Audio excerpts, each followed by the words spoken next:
Според верувањата, Свети Теодор Тирон во времето на гонењето на царот Максимијан маченички пострада за верата Христова во 306 година.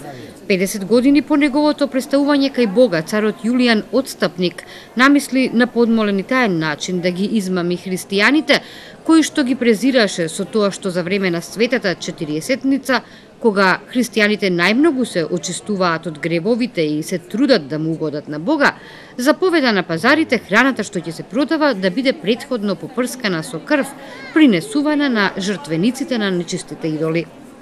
Но царот не успеа во својата намера. Свети Теодор Тирон му предложи на блажениот Евдоксий, наместо да купуваат храна од пазарот, верниците да употребуваат за јадење варена пченица. Токму затоа и денеска варената пченица и пченка остануваат символ на празнувањето на Тодорова сабота.